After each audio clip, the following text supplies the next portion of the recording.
kita manusia yang terkutuk. Betul? Ya. Lalu Yesus mengambil kutukan itu. Berarti Yesus yang terkutuk, begitu? Dari kalimat Paulus ini. Bukan. Sudah mengambil alih, bukan Yesus yang terkutuk. Artinya Yesus ini tidak bercelah. Abang tahu pada zaman dulu kalau perjanjian lama untuk menghapus dosa itu harus bunuh apa? Bunuh domba yang tidak bercelah, yang tidak ada celahnya. Sama kalau untuk pengampunan dosa itu harus orang yang tidak berdosa, abangku. Iya, betul. Tapi dari kalimat itu meragukan, Pak. Jadi yang belum mengenal firman Tuhan seakan-akan mengatakan bahwa yang terkutuk itu adalah Yesus. Ya, bagi yang salah mengerti. Jadi iya, karena kalau kita tafsirkan atau asumsi baru kita ketemu jawaban. Betul apa benar, Bos? Bukan, abangku. Jadi ini, abangku.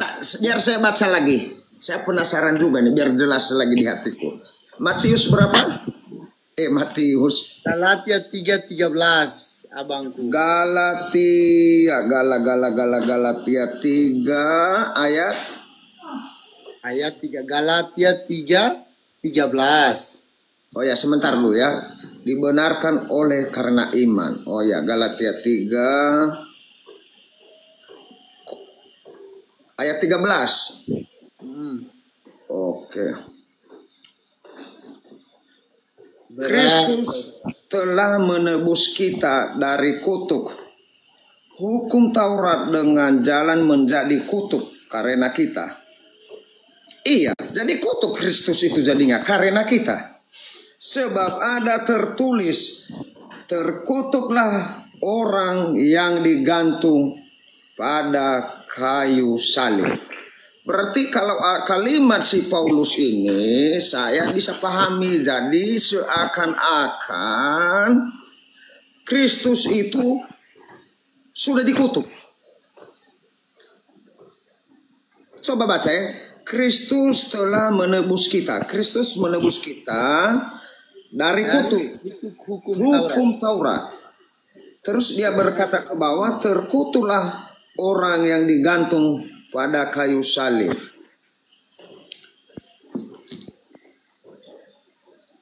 Di sini para pendeta bisa kalah. Ini bang, dengan jalan menjadi kutuk karena manusia. Iya, karena kita. Iya, berarti Tuhan Yesus Kristus itu sudah dikutuk karena kita manusia. Begitu? Enggak apa-apa, karena dia tidak berdosa. Dia bisa. Tapi sudah dikutuk. Itu kan kalimat Paulus. Jangan-jangan Paulus sudah minum tua gini waktu dia ngomong. Jadi kurang jelas. Katanya nggak apa-apa gitu, Pak Deh. Nggak apa-apa, katanya Pak Deh itu. Karena nggak berdosa kan katanya, kata Bang Julio tuh. Jadinya kalau nggak berdosa nggak apa-apa dikutuk katanya. Berasumsi sedikit Pak Julio. Jadi seandainya karena zaman dahulu kan suka minum anggur. Jangan-jangan saudara kita Paulus ini sudah mabuk pinang sedikit sehingga tulisan dia ini agak kurang pas gitu. Gini, Bang Dede yang salah paham di sini. Kalau bagi saya sebenarnya bahasa asli saya bukan Indonesia, tetapi saya paham loh kata-kata ini. Saya paham bahwa Yesus bukan kutukan yang diambil alih Yesus itu bukan berarti Yesus yang berdosa di sana. Yesus yang bukan berdosa. Yesus mengambil alih yang seharusnya kita yang kutukan, yang seharusnya manusia yang wajar dikutuk, tetapi diambil alih oleh Yesus.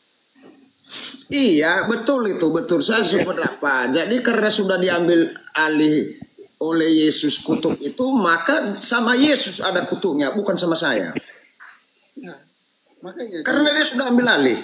Ya kalau Tuhan yang mengambil alih nggak apa-apa. Kalau Yesus yang mengambil alih karena anggaplah abang nggak percaya dia sebagai Tuhan, dia sebagai utusan. Tetapi utusan yang dia ambil alih wajar karena dia adalah utusan Tuhan itu. Lalu saya bertanya, kenapa Paulus memberikan kutuk itu kepada Yesus? Kenapa dia nggak memberikan kepada Pilatus atau kepada tentara Romawi? Ini Paulus menjelaskan lagi Karena sebelum di sini ini Yesus sudah disalibkan di dalam kitab Matius, Lukas, Yohanes sampai akhir itu dijelaskan di sana. Maka di sini Paulus menjelaskan ulang, tetapi di sini jangan salah paham bahwa Yesus itu baru mau dikutuk oleh Paulus karena hal ini sudah terjadi. Jadi Petrus itu memberitakan ulang. Itu loh abang. Oh, jadi kutuk itu sama Yesus ada sampai sekarang. Abang sudah tahu bahwa Yesus itu telah disalib dan bangkit dan naik ada dan disaksikan banyak orang. Dan di sini Paulus menceritakan ulang hal yang sudah terjadi, menjelaskan. Jadi di sini bukan berarti bukan berarti Paulus yang mengutuk Yesus. Hal ini sudah terjadi. Baru Paulus menceritakan ulang hal ini. Loh, jadi seolah-olah pikiran Bang Dede ini Paulus mengutuk Yesus, gitu loh. Iya, karena Yesus itu sudah mengambil alih tadi kutuk itu. Jadi abang berarti abang hanya paham sebentar ini, abang tidak baca Matius, Lukas, Yohanes dijelaskan di sana bahwa Yesus datang mengajar, kemudian ditangkap, hukum dan sampai disalib dan bangkit dan naik ke surga. Di sana ada rentetan ceritanya. Di sini itu Paulus itu kita bukan membahas Lukas, Yohanes, kita membahas surat Paulus. Contohnya surat Padehe. Yang kita bahas surat Padehe bukan surat Prabowo. Iya. Maka analogi abang tadi, contohnya abang mencuri ketika apa tadi abang analogi abang itu tadi gimana abang tadi analoginya? Saya udah lupa Pak, karena belum beres ini. Manusia dengan manusia tidak mungkin. Yesus ini adalah berbeda orangnya, beda dengan manusia biasa. Ya abang tahu, abang percaya bahwa di dalam Al-Qur'annya saudara kita Muslim juga mengakui bahwa Nabi Isa. Wah, kenapa ke Al-Quran? Gak nyambung. Gak nyambung. Aku izin nanya satu dong, nanti lanjut lagi ke Pak Dehe ya. Iya, Galatia 3:10. Ya, tadi kan dibilang tuh Yesusnya yang mengambil kutuk. Ini maksudnya Yesusnya mengambil kutuk nih, Yesus yang jadi terkutuk atau Yesusnya yang menjadi kutuk? Siapa yang mengutuk Yesus? Paulus. Nggak ada yang mengutuk Yesus di sini. Kan tadi katanya bukan Paulus yang mengutuk kan? Kalau gitu dia jadi kutuk itu gara-gara siapa? Siapa yang mengutuk dia? Nah, di sini Paulus menjelaskan bahwa Yesus ini telah mengambil alih seharusnya manusia yang berdosa, yang harusnya manusia yang layak disalib, layak dibunuh. Ya, berarti intinya kan gini ya, kata Pak Gomez kan intinya itu manusia yang harusnya terkutuk, tapi kutukan itu diambil Yesus kan? Ya. Ya, nah kalau gitu berarti ini siapa yang mengutuk Yesus? Kan harusnya manusia nih yang dikutuk. Berarti kan ada yang mengutuk manusia karena berdosa. Tapi kemudian kutuk itu diambil sama Yesus. Lalu yang mengutuk Yesus ini siapa? Nggak mengerti saya itu kalau pertanyaan. Yang mengutuk Yesus siapa? Kan kalau ada yang terkutuk berarti ada yang mengutuk kan? Iya, kalau kita lihat dari bacaan ini ya Paulus. Tapi kan dia nggak mau Paulus. Paulus yang mengatakan, karena Paulus di surat Paulus ini bukan surat Bang Dehe. Kalau Bang Dehe yang ngomong berarti Bang Dehe yang mengutuk. Nah, ini keraguan orang Kristen ini, Bang Julio. Kalau ditanya siapa yang mengutuk, lalu kita nggak tahu. Ini di sebenarnya ada penjelasan di ayat 14 loh. Yesus Kristus telah membuat ini supaya di dalam Dia berkat Abraham sampai kepada bangsa-bangsa lain. Dan sehingga oleh iman kita menerima roh yang telah dijadikan itu. Dijelaskan. Iya, betul dijelaskan dan itu adalah catatan Paulus. Ya enggak apa-apa kalau bagi Bang Dede tidak percaya, yang penting bagi Kristen, bagi umat Katolik menerima itu.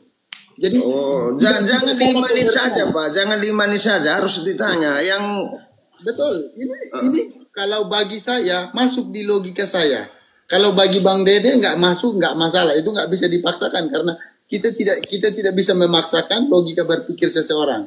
Kalau bagi saya penjelasannya jelas. Bukan Yesus. Kalau contohnya saya berdosa, abangku Ustadz Yusuf PI mau kutuk demi dosa saya tidak mungkin karena abangku ini manusia biasa yang punya dosa. Yang mengutuk, yang mengambil alih dosaku harus orang yang tidak berdosa. Itu maksudnya. Iya, Jadi betul. kalau memang Anda mengetahui Yesus ini berdosa, silakan tunjukkan di mana ayatnya mengatakan Yesus berdosa.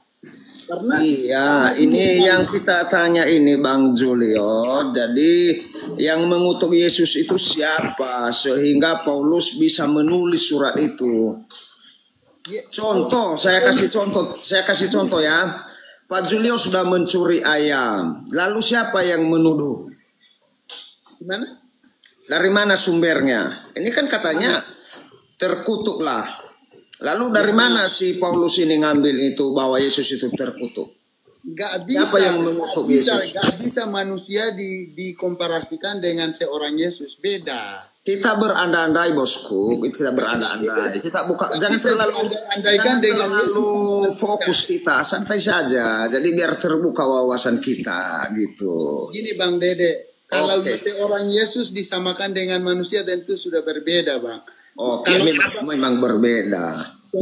Contohnya, saya mencuri, yang dihukum Bang Dede mau?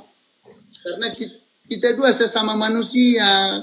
Kalau Yesus beda, karena Yesus ini tidak diketahui celahnya, dosanya gitu loh. Oh, jadi dia mau saja dituduh begitu? Bukan dituduh.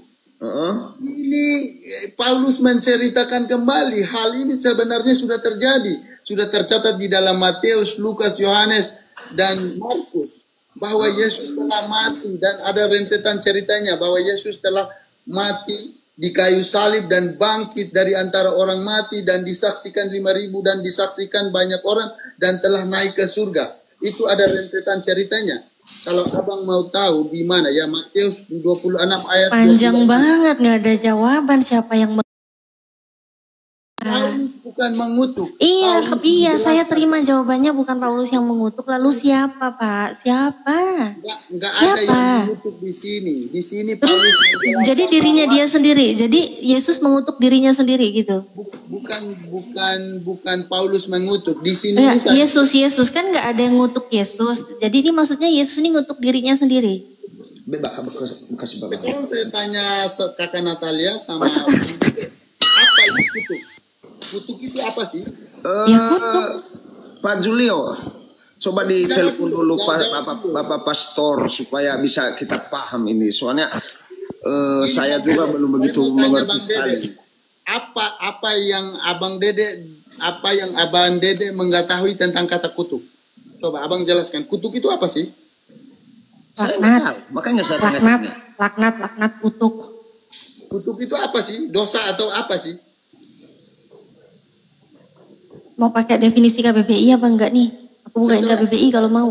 Saya nggak tahu Abang. Aku bukain KBBI ya. Daripada bicara ngawur ngidul kemana-mana ya. Boleh. Emang sebenarnya susah saya itu. Ngawur ngidul kemana-mana nih ya. Nih, kutuk itu doa atau kata-kata yang dapat mengakibatkan kesusahan atau bencana kepada seseorang. Kepada seseorang ya, bukan kepada Tuhan ya. Terus kesusahan atau bencana yang menimpa seseorang, orang lagi. Disebabkan doa atau kata-kata yang diucapkan orang lain. Nah, diucapkan oleh orang lain, laknat, sumpah. Nah, itu kutuk. Kutuk ya, oke. Ya. Makanya di sini dari tadi ditanya nih, kalau Yesus itu terkutuk, ya kan? Siapa yang ngutuk? Kalau bukan Paulus yang ngutuk itu siapa? Kan diucapkan orang lain, jadi ada orang lain yang mengutuk gitu loh. Nah, itu sih saya nggak tahu. Tetapi tahu. Kak Natalia di sini saya sudah mengaku bahwa Paulus menjelaskan. Nggak tahu ya, jawabannya nggak tahu Mbak Natalia. Nggak tahu, ya udah kalau nggak tahu. Iya. Nggak tahu ya nggak usah banyak cerita juga, nggak tahu intinya. Cerita panjang lebar intinya nggak tahu. Saya sudah jelaskan sepanjang kakak nggak mengerti kan, ditanya pula siapa yang kutuk. Nggak ada di sini Paulus. Enggak, tadi kan Pak Gomez sendiri, Pak Julio sendiri yang ngomong kan. Coba definisi kutuk, arti kutuk apa? Saya bukakanlah arti kutuk menurut KBBI. Dan ternyata arti kata kutuk itu ada kata-kata yang disebabkan yang diucapkan oleh orang lain. Nah, jadi pelakunya ini siapa yang buat Yesus itu menjadi kutuk, menjadi terkutuk itu siapa? Ya, memang di sini Paulus yang mengucapkan, tapi pemahamannya itu bukan Paulus mengutuk Yesus. Ini Ya kan udah kan Bapak nggak tahu, nggak usah dijelasin kalau nggak tahu, Pak. Bapak nggak tahu tadi kan? yang kutukan ini kan harusnya diterima oleh manusia. Sumpah atau apa ini kan seharusnya Kutukan si Anu kayaknya, kutukan si Anu. Ada yang typing kayaknya kutukan si Anu kayaknya, kan nggak tahu. Tapi kan di sini Paulus menjelaskan bahwa hanya Tuhan yang bisa mengembalikan kutukan itu. Hanya Tuhan saja yang bisa. Jadi di sini Paulus menjelaskan bahwa kutuk yang harusnya diterima manusia itu diambil alih oleh Yesus. Ya. Jadi nggak mungkin manusia biasa bisa mengambil alih kutukan itu kalau Tuhan itu sendiri. Itu pengertian saya sih, abangku. Tapi kalau memang menurut abang Dede sama Kak Natalia seperti itu, Paulus mengutuk Yesus, nggak apa-apa. Nah, kita cuma nanya siapa loh, bukan Paulus. Kita nggak nuduh-nuduh kok. Oke. Edis itu ngutuk Pak Yesus itu Edis itu. Nah itu. Ketawa apa deh juga. Betul gak? Betul pasti. Edis tukang kutuk itu. Lanjut. Ini air putih ya. Ketika dicampur kopi hitam, mana air putihnya lagi? Ada di dalam. Ya nggak ada kata-kata Pak Ustadz. Iya. Air putihnya nggak ada lagi. Terus maksudnya kekutukan apa air putihnya sama kutukannya sama kopinya? Enggak, itu saya hanya ngomong sama Pak Ustadz. Udah, kan itu kutukan tuh, ya kalau memang seperti penjelasan saya tidak terima, tidak apa-apa. Memang kalau memang kutukan itu diberikan Paulus, ya terserah Paulus lah. Terserah Paulus sekarang. Iya betul Pak Julio. Jadi memang si Paulus ini sembrono juga kalau bikin surat. Sembrono bikin surat. Sembrono bikin surat gimana Pak Dehe? Iya. Contohnya kayak gimana? Baru denger saya nih. Sembrono. Suratnya ini nggak jelas, sudah gantung. Ya nggak apa-apa Bang. Kalau itu kan pendapatnya Abang Dehe. Bang Dehe kan Pak Dehe ini Kristen Protestan, Bang Julius bukan Islam. Kalau ente kan Katolik, dia Protestan. Kalau saya dengan Natalia Iriani Islam dua, gitu. Dan saya pernah 3 tahun Katolik Pak Julio di asrama Katolik. Saya mengerti semua cara-cara beribadah Katolik. Karena memang di Alkitab kita cenderung orang nggak suka kalau dibahas ya, terutama ayat-ayat yang agak-agak sulit model begini. Nanti dikirain kita jual agama, padahal memang kita nggak tahu sebenarnya. Makanya saya katakan Paulus sepenuhnya saya nggak percaya. Contohnya ayat ini siapa yang mengutuk? Nggak ada. Kalau ada Paulus kita bisa tanya ke dia. Yang mengutuk siapa Bang Paulus? Bisa. Makanya saya bilang saya tidak terlalu percaya dengan kata-kata Paulus. Ya itu kan hak abang sih, nggak bisa kita paksakan, namanya kita kan punya pendapat berbeda-beda. Kalau memang Bang Dede tidak mau terima seperti itu ya mau diapain lagi? Mau harus lurus. Terus Bapak percaya Paulusnya apaan nih? Kok bisa sangat-sangat percaya semua dengan tulisan-tulisan Paulus? Ya seperti Bang Dede omong tadi, kalau saya ini jujur saya pengikut Paulus. Kalau saya pengikut Yesus bukan pengikut Paulus. Sama. Oh sama. Saya pengikut Yesus. Tapi kenapa bela-bela Paulus? Gak bela, ini pengertian saya. Mengerti ya. Ya pemahaman saya tentang kata kutuk, jadi penjelasan tadi bahwa yang harusnya manusia itu, yang kutukan yang harusnya manusia itu yang terima diambil alih oleh Yesus, itu dijelaskan Paulus, bukan Paulus mengutuk. Terus dari mana Paulus tahu bahwa sudah diambil alih Yesus. Dari mana dia tahu? Siapa yang membisikkan di telinga dia? Karena dia rasul. Oh, hanya karena rasul aja? Ya, karena Paulus kan dia. Memang menurut Bapak rasul itu tidak berdosa? Siapa yang bilang rasul tidak berdosa? Saya bertanya sama Bapak, rasul itu tidak berdosa apa gimana? Manusia masa tidak berdosa? Dia kan dulunya penjahat, baru bertobat. Berarti Bapak yakin rasul itu berdosa juga? Rasul berdosa lah. Berdosa. Lalu kenapa Bapak percaya suratnya ini kalau berdosa Paulus? Kalau dia sudah bertobat tentu harus contohnya abang dulu penjahat. Ketika abang bertobat, abang memberitakan kebenaran, masa saya nggak boleh percaya? Tidak mungkin saya ukur abang, kebaikan abang dengan kejahatan yang abang lakukan dulu. Dan tidak akan mungkin begitu kira-kira. Tapi tetap diragukan Pak Julio karena dia mantan pemain. Coba lihat pemain sepak bola. Walaupun sudah pensiun masih bisa dia kelola bola, masih bisa dia kontrol. Begitulah Paulus ini. Anton Medan, abang pernah dengar kenal Anton Medan, kenal Hercules? Alhamdulillah Anton Medan sudah meninggal dan tidak jauh dari rumah saya. Ini ada di Abang Hercules, abang kenal? Kenal. Oh iya, Pernah abang jumpa tahu saya dengan beliau. Abang tahu backgroundnya? Siapa? Abang tahu latar belakangnya atau enggak? Hercules itu seorang preman. Abang tahu latar belakangnya kan? Ini mau Saya nggak begitu curhat tahu, apa tapi sih kok dengar kayak dengar. bapak-bapak kompleks ngerumpi. Mereka jadi kayak bapak-bapak komplek ya lagi ngerumpi ya. Gini bang. Apa ini yang dibahas? Ini kita omong karena ditanya sama Bang Dede. Jadi Bang Hercules ini dulu backgroundnya seperti ini, tetapi beliau sekarang bertobat jadi Islam, jadi imam. Yang di rumahnya setiap minggu dia kasih makan ribuan anak dan dia berbicara orang percaya. Tetapi orang tidak pernah berbicarakan backgroundnya karena dia sudah menjadi manusia yang baik. Iya, tapi Pak Hercules itu kan dia nggak bikin Bible, dia nggak bikin sebuah kitab suci yang menjadi pedoman hidup, Pak, gitu loh. Itu perbedaannya. Jadi pengalaman orang, sedangkan Paulus itu dia membuat tulisan-tulisan yang diimani sebagian orang itu menjadi sebuah kitab suci, menjadi pedoman hidup gitu loh, Bapak. Kita juga nggak paham sih. Apa kalau seorang penjahat ketika dia tulis salah satu buku yang menginspirasi, masa kita menolak? Atau dia menceritakan latar belakangnya, saya dulu inspirasi ini, ya.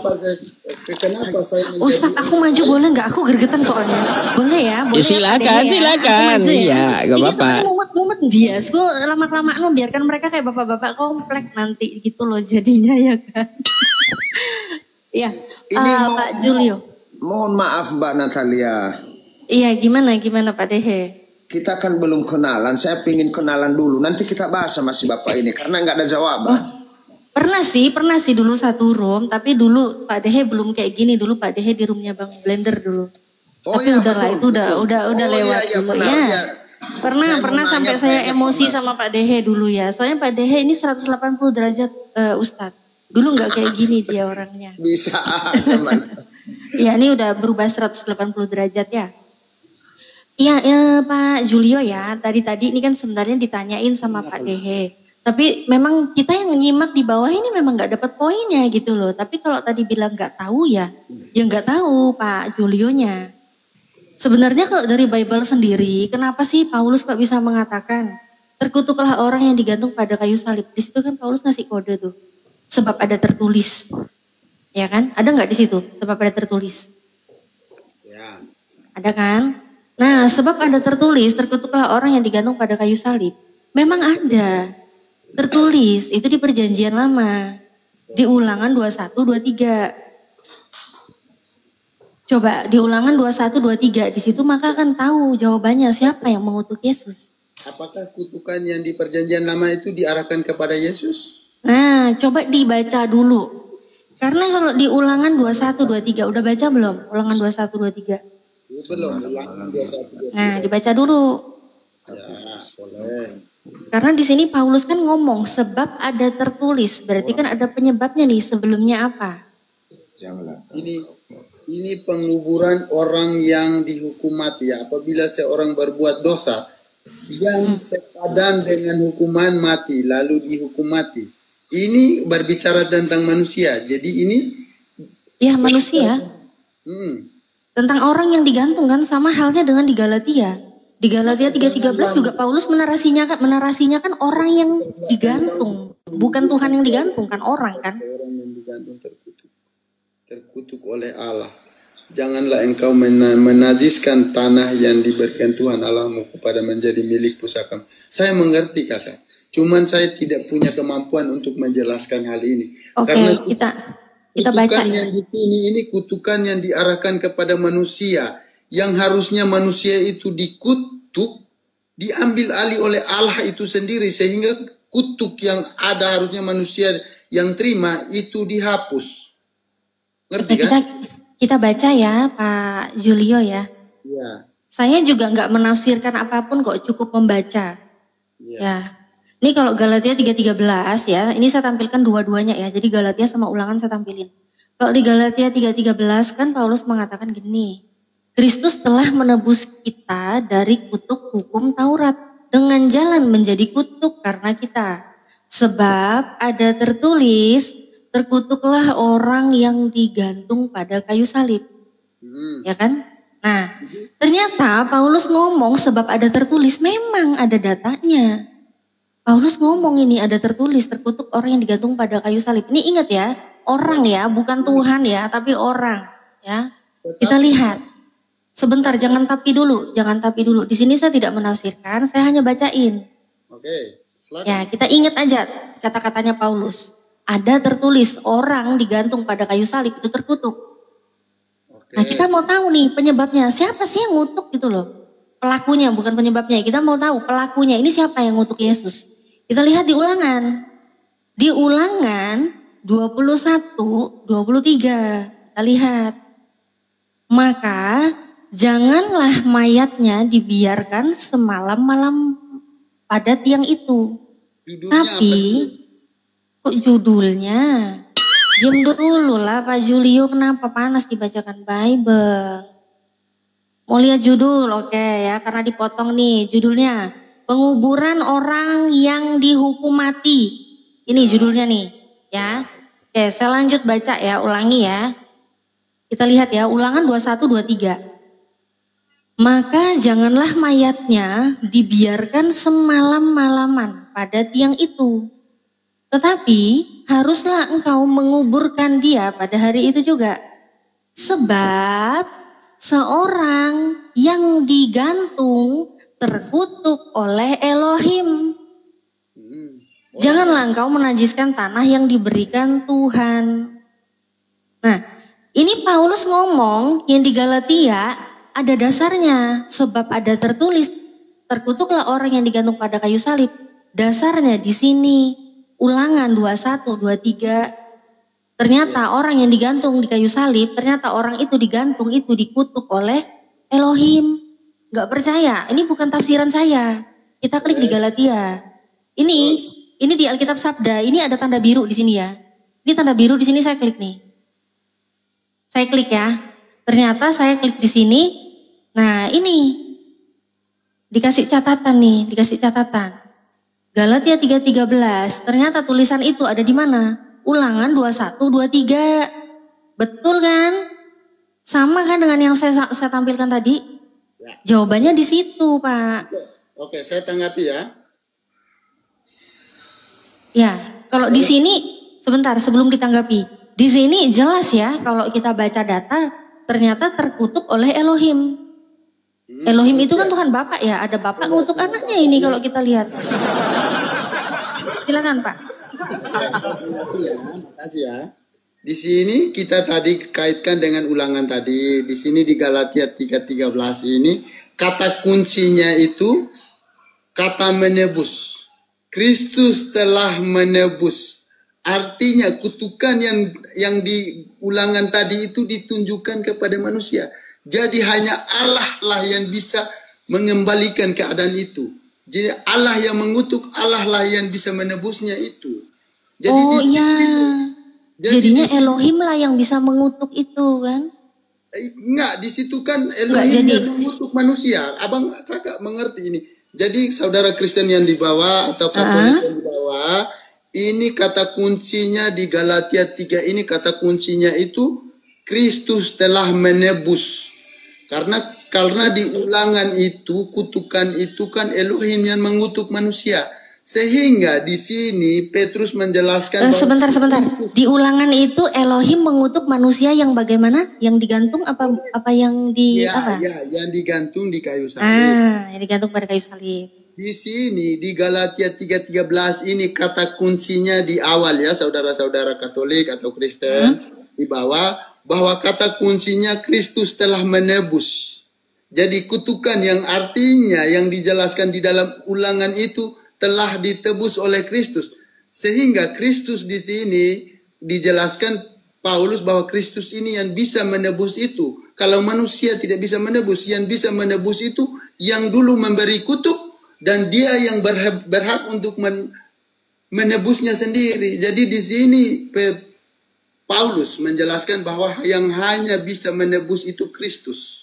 Ya, saya nggak nanya yang bisa menebus sih, itu kan iman Anda ya Pak ya. Cuma secara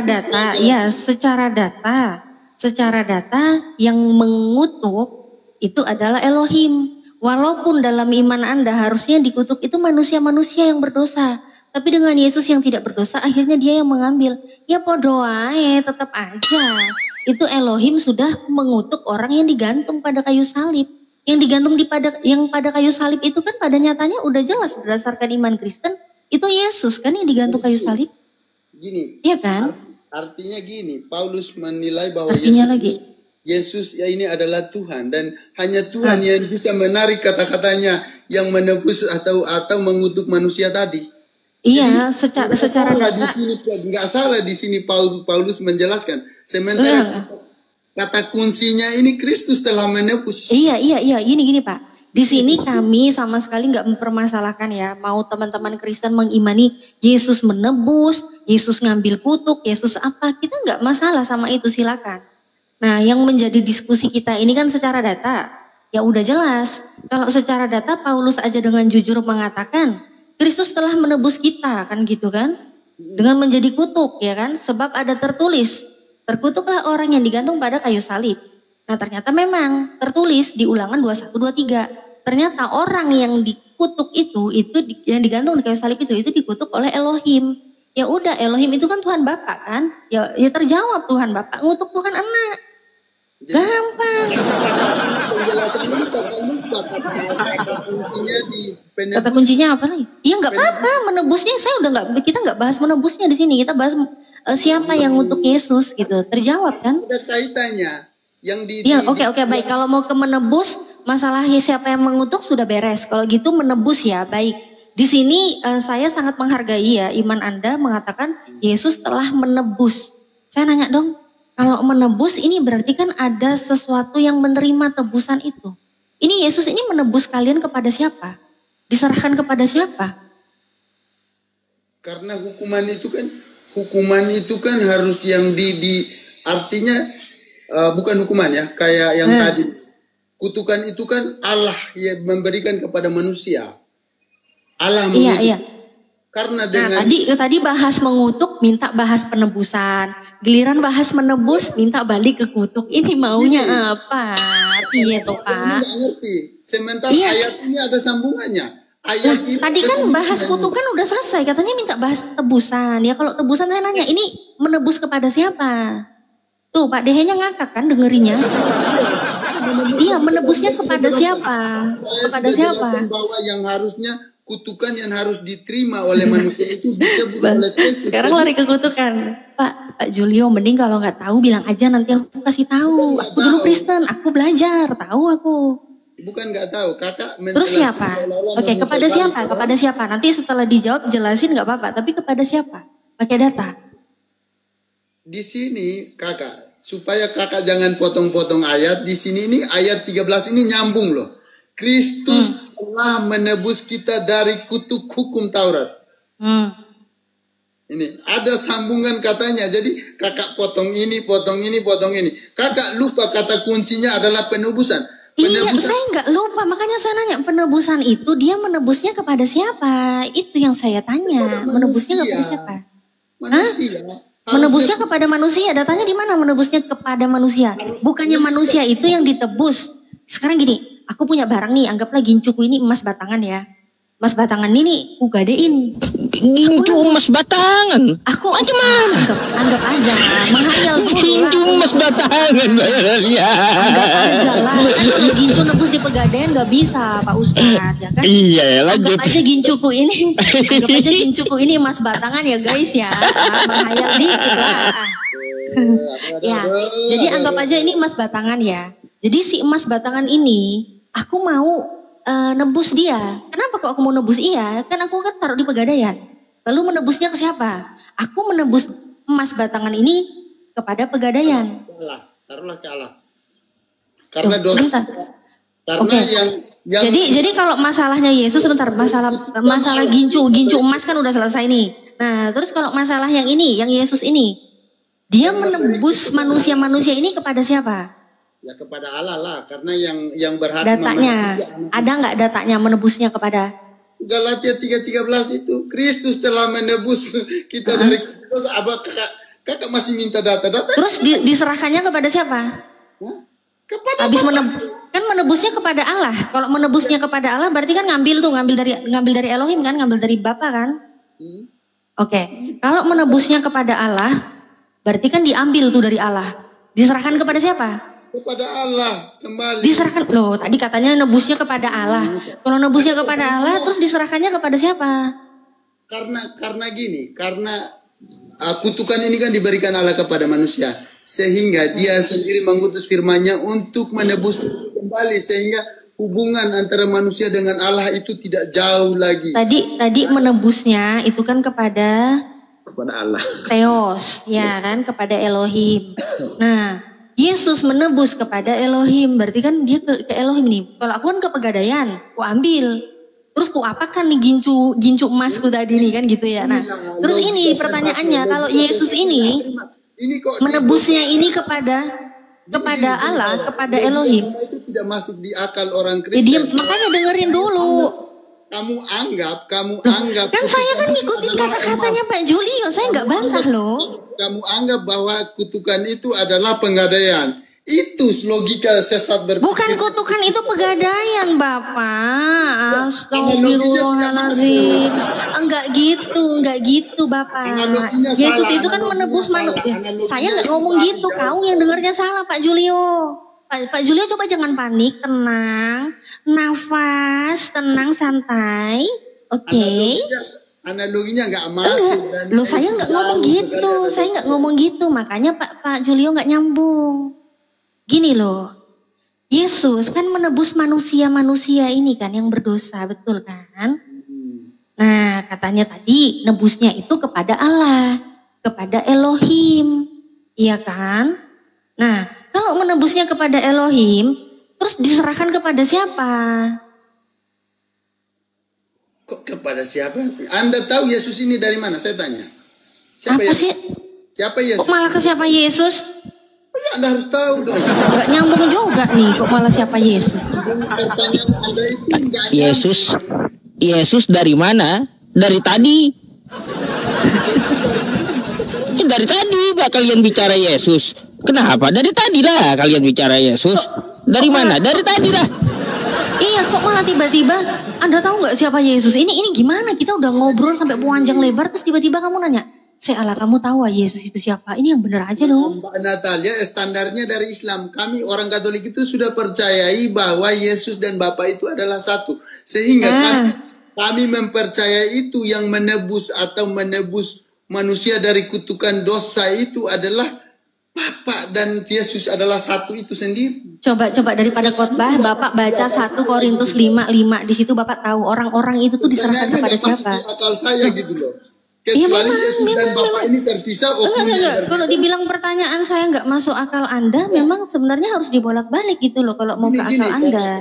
Coba mendingan baca dulu Bible-nya 1 Korintus 5:5. Enggak. Kakak Natalia dengar dulu. Artinya artinya Kakak Natalia membedakan Yesus ini beda daripada Allah itu sendiri. Padahal di dalam kekristenan, kekatolikan, Yesus dan Allah itu adalah satu, sehingga Oh akar satu, iya ya, yang gampang dicerna itu. Kalau Anda menyamakan Yesus dan Bapa adalah satu, gampang. Nanti kita ke tema itu gampang banget. gampang Oke. banget. Ini kita berbicara Gampang tentang banget itu. penebusan tadi. Jangan Jadi jangan Anda lari dulu, bilang, iya. saya mau tanggapi dulu. Anda bilang Yesus mau nebus, mau serahkan kepada. Enggak ada salahnya Yesus sendiri yang mau Iya, membatalkan. dia serahkan kepada siapa? Serahkan kepada siapa? Enggak ada seperti itu. Dia Ada dia datanya, sendiri ada datanya di Biblemu ada datanya. datanya Ayo. di mana? Menyerahkan Ada, kepada ya siapa? itu dari tadi saya ngomong 1 Korintus 5:5. Diserahkan kepada siapa kalian itu? Ada di situ jawabannya. Enggak, bukan seperti Oh itu. enggak, baca aja belum dibilang enggak. Baca dulu. Bukan tentang berkaitan dengan ini. Bukan dengan Ada apa? tafsirnya diserahkan kepada siapa? Loh, Di sini itu tentang bukan- dosa-dosa jemaat. Orang-orang itu mau diapain? Diserahkan kepada siapa orang-orang itu? Diserahkan, ditebus, artinya dibatalkan. Astagfirullahaladzim. Udahlah. Aku tunjukin datanya. Ini daripada dia nggak mau baca ya. Mungkin ya memang biasa ya. Saya nggak mengerti ini. Artinya Ya, Allah membatalkan kutukan yang diberikan kepada manusia. Kita baca. Kita baca ya. Saudara-saudara ya. Kita baca ya. 1 Korintus 5:5 ya. Ini biasanya Bapak kan suka judulnya nih. Judulnya apa? Biasanya kan gitu kan. Nggak jelas ini. Oh nggak jelas sih. Oh, Paulus tulisannya nggak jelas ya. Sebentar ya, sabar ya. Lari kemana-mana. Enggak lari kemana-mana. Ini kita lihat. Biasanya Pak Julio kan suka judulnya apa? Sebentar Pak. Ya ini saya clearkan. Jangan panas. Saya baca Bible loh. Tolong hargai Bible Anda. Anda salah pertanyaan. Anda bilang Yesus Tolong mau menyerahkan sama hargai siapa? Bible Orang- Anda.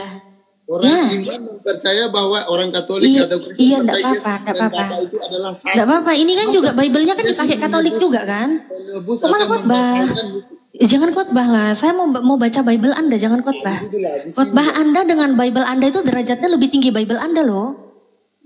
Ya. Ya udah, tolong diam dulu. Ini Bible Anda sama khotbah Anda derajatnya tinggian Bible Anda. Tolong tenang dulu. Anda Ya, mau 1. menjelaskan mempelitikan ayat tadi. Saya nggak melintir, saya mau baca. Tolong diam, tenangkan dulu, Roh Kudusnya tenangkan dulu. Mau diserahkan Aduh, Roh kepada Kudusnya seorang tenangkan dulu lah. Katakan pribadi Yesus dengan Allah itu berbeda. Ada orang yang Enggak bedain, sama terserah kamu lah. Kamu mau sama-samain terserah imanmu silakan ya. Ini sekarang saya mau baca di 1 Korintus 5 yang kelima. Tadi kan saya nanya nih, diserahkan kepada siapa? Kamu bilang enggak ada. Katanya ya kan. Oke, saya baca langsung. Kita lihat judul perikopnya. Diam. Perikopnya ini dosa dalam jemaat. Ada hubungannya nih dengan manusia-manusia dosa-dosa ini ya. Kita lihat, kita baca deh. Kita langsung baca ya. Orang itu harus kita serahkan dalam nama Tuhan Yesus kepada iblis. Sehingga binasa tubuhnya agar rohnya diselamatkan pada hari Tuhan. Namanya punya penjelasan ini tidak masuk akal. Saudara-saudara Kristen. Iya memang gak masuk akal Pak. Gimana bisanya ya mau selamat aja harus diserahkan ke iblis. Memang gak masuk akal ini Pak. Memang gak masuk akal Pak. Memang beneran saya juga heran nih sama tulisan Paulus Pak. Saya juga heran sama tulisan Paulus Pak. Bagaimana bisa masuk akal orang yang berdosa mau diselamatkan aja tuh harus diserahkan kepada iblis. Gak bahaya tak Bener-bener dah ini Paulus ini bener-bener dah Paulus ya. Diserahkan kepada iblis. Ada kaitannya Makanya Pak Ustaz, saya itu nggak percaya sama Paulus. Membaca buku-bukunya ini ngawur nih si Paulus. Ya, mungkin abang yang pemahamannya tidak nyampe. Jujur. Oke, lanjut. Silakan responnya dari Pak Dehe kan Kristen sendiri. Silakan Pak Dehe sebagai Kristen gimana nih? Ya Mbak Natalia, makanya surat Paulus ini saya nggak begitu yakin. Kenapa? Ya ayat-ayat model begini dia itu ngawur, tidak ada penjelasan yang lebih dalam. Ini kenapa bisa dikatakan begini, Mak? Yang gini Bang Dede, yang ngawur itu pikiran abang. Kalau orang yang Bukan, biar saya bicara dulu biar Bapak mengerti maksud saya ya. Jadi di sini dikatakan bila mana kita berkumpul dalam roh, iya ya, roh kamu bersama-sama dan kuasa Yesus Tuhan kita. Ayat berapa? 5 ya. Orang Yang itu kelima. harus kita serahkan dalam nama Tuhan Yesus. Yang Ini mana? Yang sudah mana? disebutkan Yesus. Kepada siapa itu? Ya, diserahkan dalam nama Tuhan Yesus kepada iblis. Ngeri. Sehingga binasa 1 tubuhnya. Korintus 5 ayat 5 ya. Ya, agar rohnya diselamatkan pada hari Tuhan. Tuh, kan diserahkan kepada iblis dia. Lalu kenapa Paulus menulis seperti ini? Ini layak Paulus ini ditangkap dan disalibkan. Karena tulisan-tulisan dia ini ngawur. Saya sebagai pengikut Yesus, saya tidak senang tulisan-tulisan dia ini. Makanya Bapak baca dulu. Saya sudah baca sebelumnya ini, cuman ayatnya saya lupa di mana. Di situ saya ambil kesimpulan bahwa surat-surat Paulus ini tidak dipercaya semua. Ini dia kirim surat ke Korintus ini. Begitu Pak Julio. Jadi tadi yang mengutuk Yesus adalah Allah itu sendiri atau Elohim. Kalau kita baca dari ulangan tadi. Bagaimana Pak Julio pendapatnya? Jangan terlalu dalam dibaca, nanti bimbang imannya. Enggak. Saya tidak bimbang. Karena saya pemahamannya berbeda. Maka saya tidak akan, kecuali Pak Ustadz Yusuf Ian bisa menggoyahkan iman saya, boleh. Kalau Anda tidak. Karena pemahaman saya itu beda dengan pemahaman Abang. Karena walaupun saya baru belajar bahasa Indonesia dari 2007, tetapi saya mengerti kata-kata yang di sini karena saya baca dari awal sampai akhir itu saya mengerti. Kalau secara mau jelaskan secara kemampuan saya tidak mampu, tetapi di naluri hati saya mengerti penjelasannya. Lalu kenapa Paulus menulis surat seperti ini? Kalau Bapak mengerti, ada apa gerangan sehingga dia menulis kata-kata ini? Karena kata-kata mana? Ini sebenarnya penjelasan Pasal 5 ini. Penjelasannya masih ada loh. Iya, makanya kita tanya ke Bapak. Kita kan diskusi ini.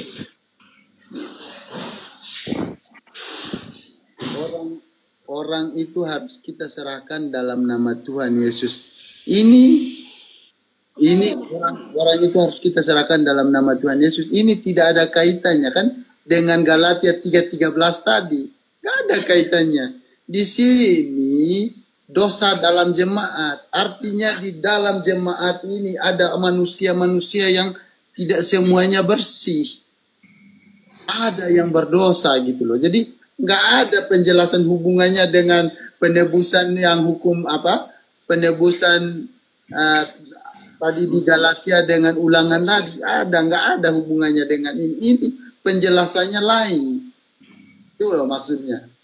Jadi kalau Anda kaitkan dengan Galatia 3:13 dengan ini, wah itu orang dibilang itu kan jemaat yang berdosa, dosa-dosa dalam jemaat.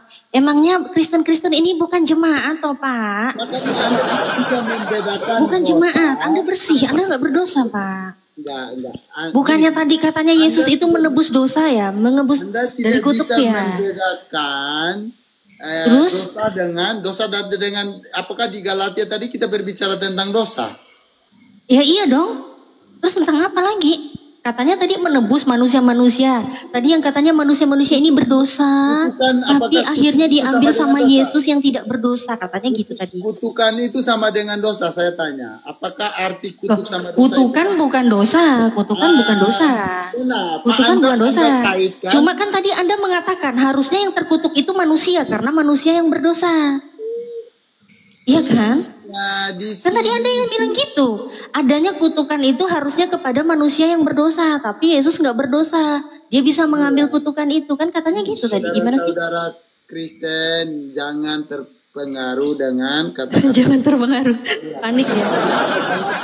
Kenapa Bang Julio jadi panik? Gak usah Panik ya. panik lah. Orang juga mikir kan gitu ah. Gak usah panik. Lanjut. Teng. Lanjut ronde 2. Ini Bang Berdua. Ustaz itu mengadu saya dengan Bang Dede. Kan sudah saya bilang saya mulai adu domba di awal tadi. Padahal aja udah tahu.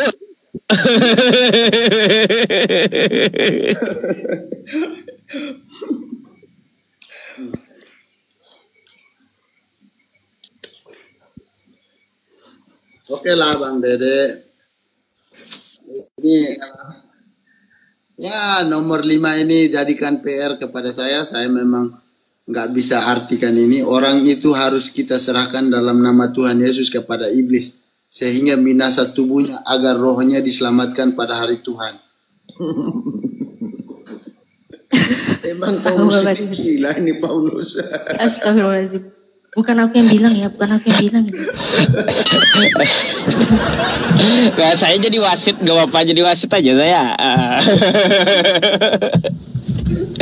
Ada lagi Bang Julio yang mau dibicarakan sama Pak Dehe atau sama Mbak Natalia? Sama, nggak bisa ketemu kalau berbeda pendapat. Iya, kita ini sepakat memang untuk tidak sepakat. Itu pasti udah. Yang tadi itu Ustadz, yang katanya Yesus dan Bapa itu, Yesus adalah Bapa itu. Gak mau dia jelasin itu, gak jadi. Gini kan. Bener gak Yesus adalah Bapa tadi, bener gak? Artinya begini, kakak Artinya tadi begini. Gini kakak dengar dulu, kakak kan tadi ibaratkan penggadaian ini. Jadi ditebus mau diserahkan ke siapa? Jadi di situ saya menilai bahwa kakak Natalia membedakan pribadi Yesus ini dengan Allah. Jadi kalau Harusnya gak beda ya, harusnya sama beda, ya. mereka adalah satu, dia adalah utusan walaupun itu adalah utusan. Jadi nggak mungkin dia menebus itu dia. Enggak. Jadi kalau nggak bisa kalau nggak dibedain berarti Yesus itu ya Bapa gitu ya. Kata menurut standarnya orang Islam kan ya enggak, tapi kalau menurut kami Menurut mereka Pak adalah Julio, satu.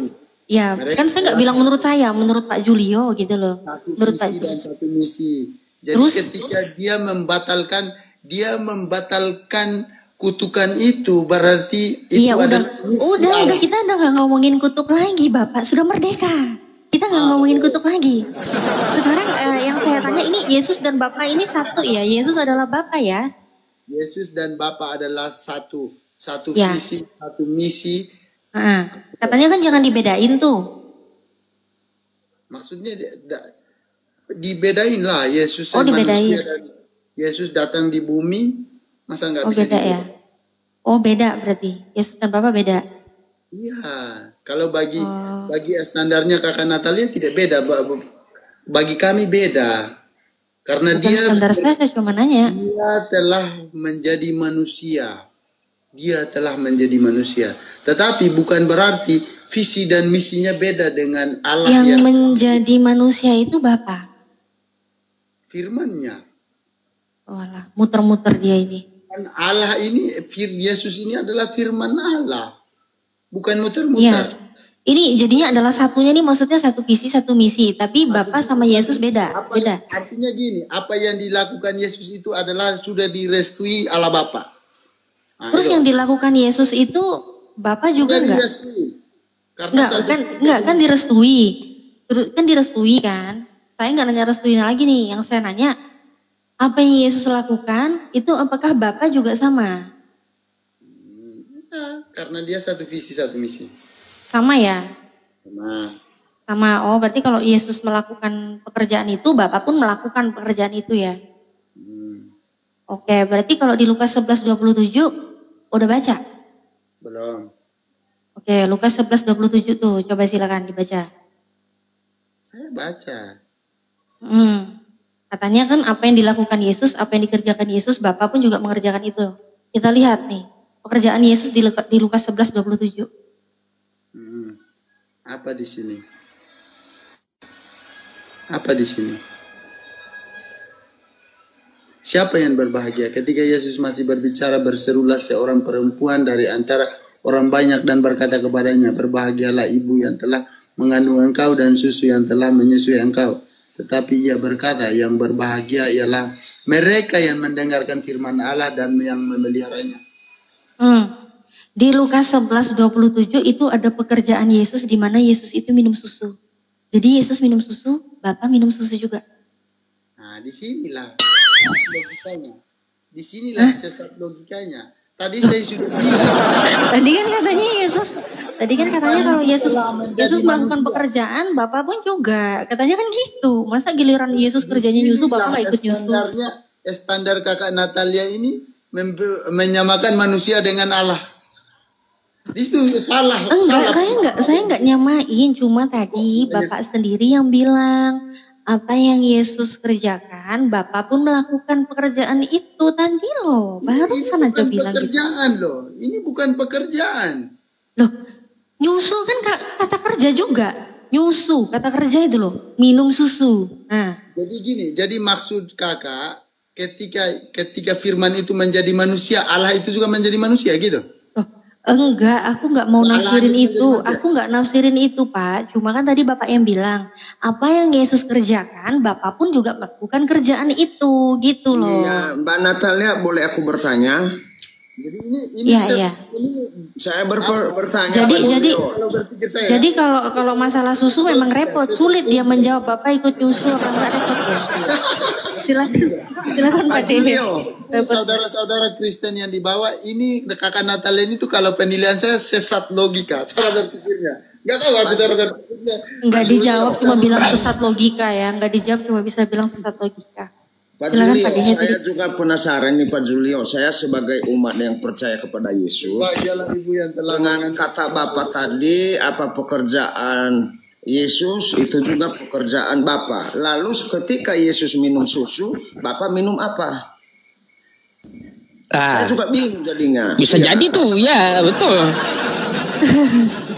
Betul juga, iya betul juga. Kalau dia minum susu, minum apa tuh Bapak? Ini standar anak SD, anak sekolah saya ini Pak. Betul.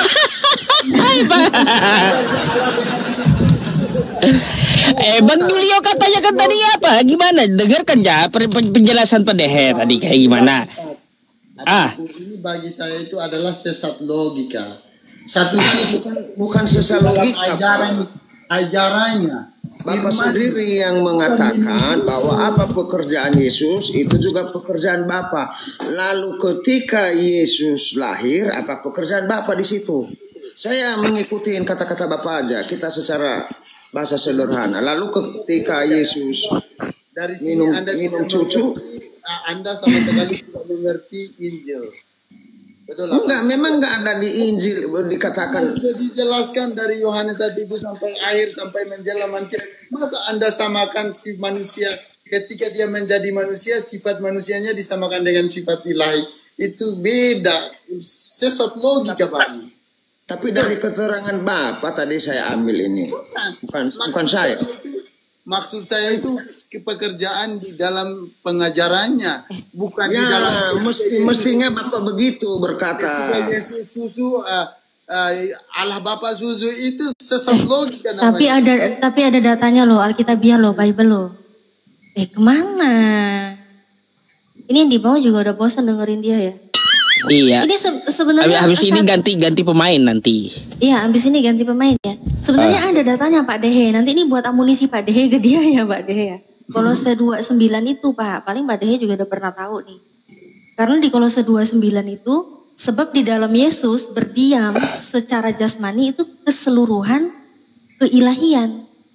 Jadi jasmaninya Yesus seluruhnya itu kepenuhan yang namanya keilahian, kealahan, kebapaan. Itu surah Paulus lagi, saya nggak percaya. Iya, Paulus. Dia nggak percaya Paulus dia. Percaya, enggak? Pak Julionya kan percaya. Maksud saya, Pak Dehe ini bisa diskusi dengan Pak Julionya, kan Pak Dehe kan nggak percaya Paulus. Nah, masalah tadi dia bilang, Bapak ini nggak bisa kita samakan dengan ini. Yesus ini kemanusiaannya dengan ketuhanannya. Padahal secara kemanusiaan, jasmania itu penuh yang namanya kealahan, kebapaan. Penuh. Tadi berapa Mbak Natalia? Kolose 2:9. Kolose 2. Udah. Saya tidak bisa debat karena masa manusia ketika Yesus susu, Allah susu, itu bagi kami. Ya kan manusianya Yesus kepenuhan kebapaan. Gimana Karena sih? Yesus sebagai manusia tidak mungkin Allah juga sebagai manusia. Hakikatnya Allah adalah roh. Masa Allah itu manusia kan enggak masuk sinon. Kalau bagi saya yang tidak belajar Alkitab ini saya menganggap Anda itu sebagai bukan orang bodoh yang minta. Oke. Gini Bang Julio. Jadi simpulkan aja udah daripada kita muter-muter yang lain juga pengen gantian naik kan. Coba Bang Julio, kira-kira apa kesimpulan Anda pada seperti apa, Mbak Natalia seperti apa? Silakan satu-satu. Dari pada dulu dah. Silakan Pak.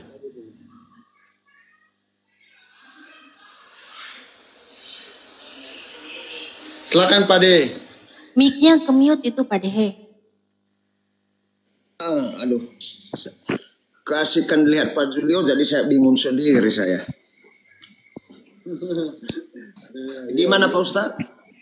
Iya, simpulkan aja daripada kita berputar-putar terus gitu kan. Di bawah juga mau antri, Bang Julio-nya kan di sini dia mengambil kesimpulan yang antri saya naikkan gitu. Boleh. Biar Pak Julio aja Pak, lebih seru kalau dia. Oh ya udah kalau gitu kesimpulan dari Bang Julio gimana? Kesimpulan bagi saya itu Yesus itu manusia sepenuhnya, Allah sepenuhnya. Ketika dia jadi manusia bukan berarti Allah itu manusia. Karena bagi kami orang Kristen roh, bukan roh dan kebenaran, bukan berbentuk kayak zat segala macam, bukan. Jadi ketika dia menjadi manusia, bukan Allah itu jadi manusia, karena Allah itu roh, tidak bisa kelihatan, tidak bisa nampak, tidak bisa diraba. Jadi ketika kita bilang, ketika Yesus nyusu, Allah ikut nyusu, berarti kita menyamakan Allah itu seperti manusia. Kan begitu. Padahal apa yang diajarkan Yesus, dikerjakan Yesus itu adalah ajaran yang dibawa daripada Bapaknya itu. Jadi bukan berarti Yesus bersatu dengan Allah, artinya Allah itu bersatu dengan Yesus, Allah menjadi manusia, bukan. Itu maksudnya. Jadi itu saja sih. Bagi saya bukan minta maaf karena Natalia, kalau dengan Bang Dede berpikirannya seperti itu, apa terserah, karena kita punya hak masing-masing. Oke. Oke lah, kalau kayak gitu Bang Julio, boleh saya ganti Bang Julio dulu dengan yang antri di bawah gitu ya? Boleh. Oke. Sama-sama Bang Julio ya, naik lagi besok boleh, oke? Oke, selamat malam. Ya 1 jam lebih Bang Julio udah kan, biar ada yang lain lagi gitu.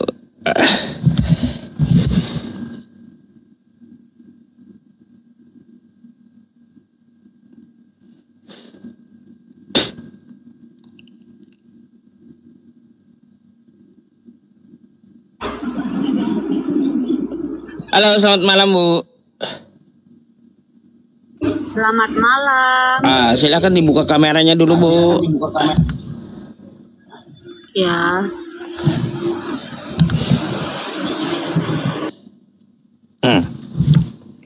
Oke Bu, malam ini saya punya dua narasumber nih, dari Islam, dari Kristen, Bang Dehe.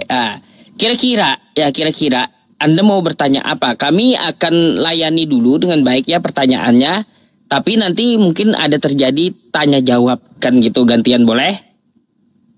Oke? Mic-nya dibuka dulu Bu. Ya. Kemarin saya bilang mic berapa kali nggak respon. Bu, saya mau tanya. Tadi menyambung pertanyaan yang tadi dulu, saya buka pertanyaannya. Anda Kristen Katolik atau Protestan?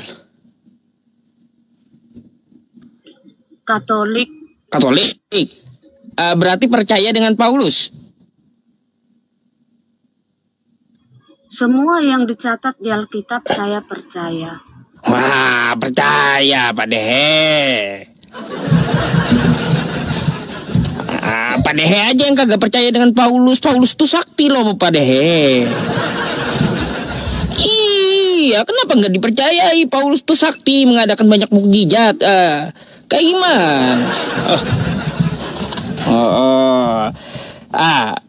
Ini ibu siapa ini namanya? Bu Cinta.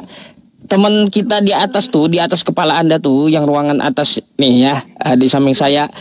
Itu Pak Dehe dari Kristen Protestan. Beliau kagak percaya dengan Paulus.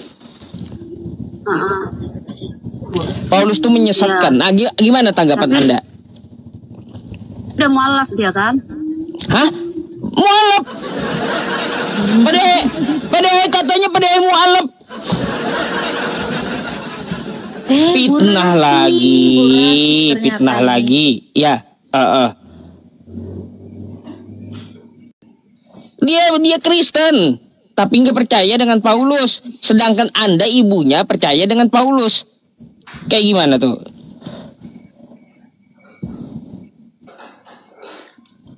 Saya percaya semua yang dicatat di Alkitab, apa yang diterangkan di Alkitab, saya percaya. Nah, kalau Paulus dikatakan itu diutus oleh Yesus, saya percaya. Tanggapilah Pak Dehe. Oh iya. Yang mana yang dipercaya kata Paulus itu, Bu?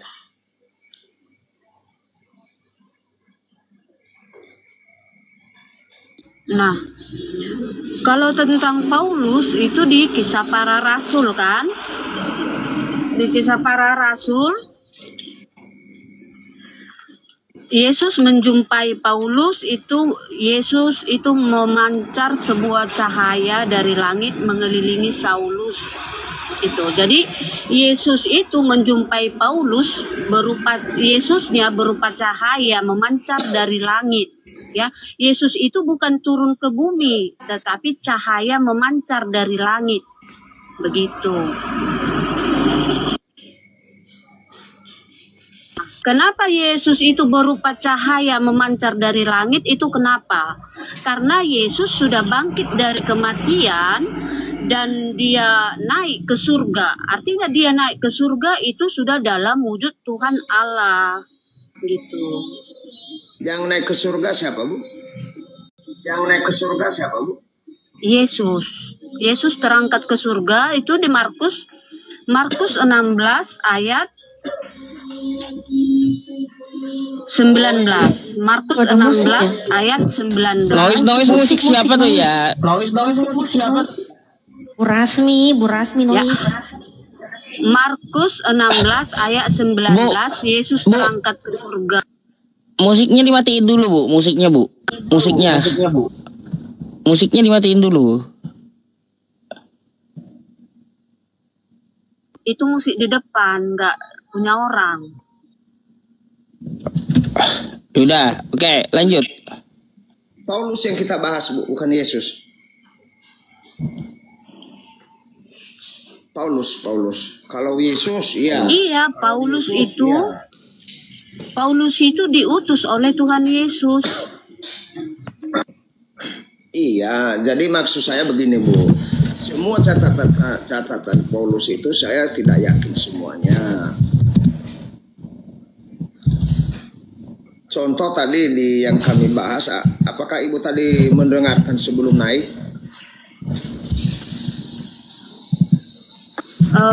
Sedikit.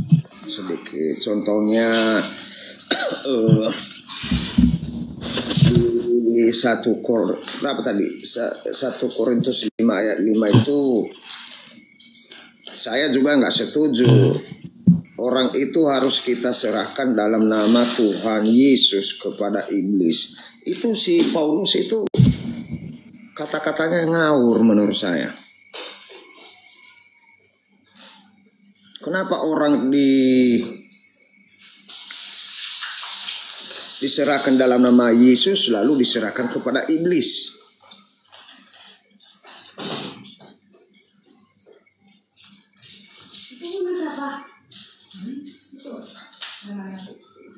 Kemana orangnya? Nah, inilah. Bo. Orangnya jual tuak itu. Bo. Gak fokus dia, turunkan aja dah. Kalau yang gak fokus itu, Tenang aja udah ya. Biasa diskusi sambil jualan tuak itu dia Ustadz. Oh gitu. Iya. Jangan-jangan si Taurus ini.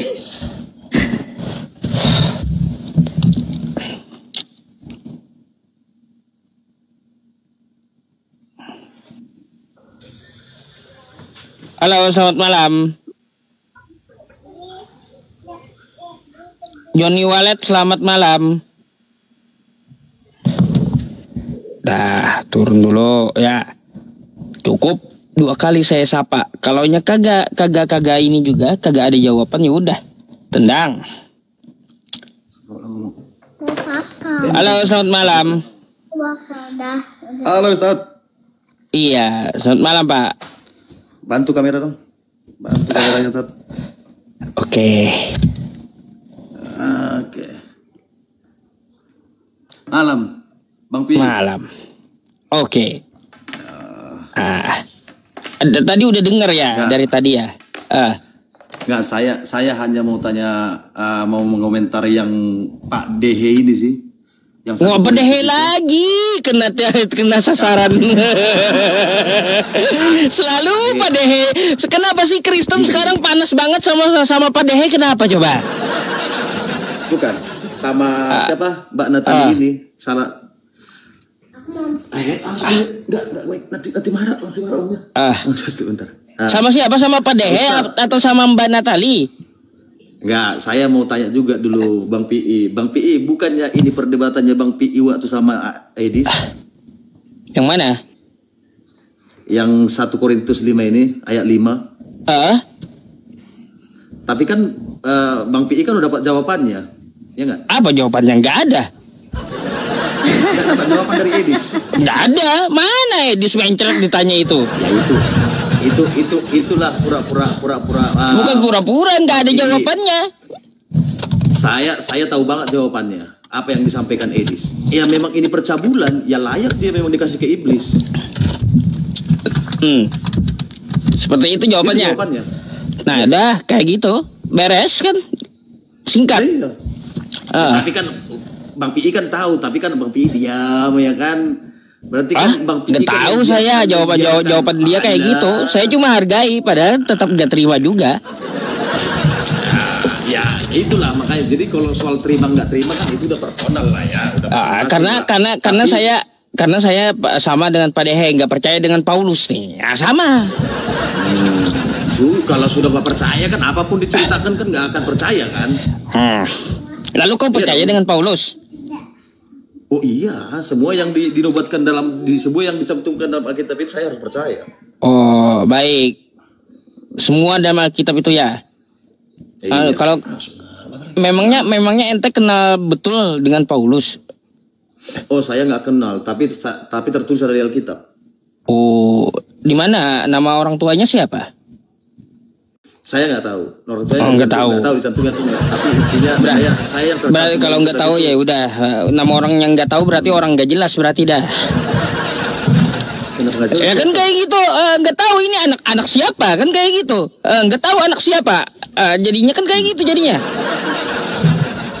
Oh, berarti orang nggak jelas Paulus itu nama orang tuanya nggak ada, nggak ketahuan.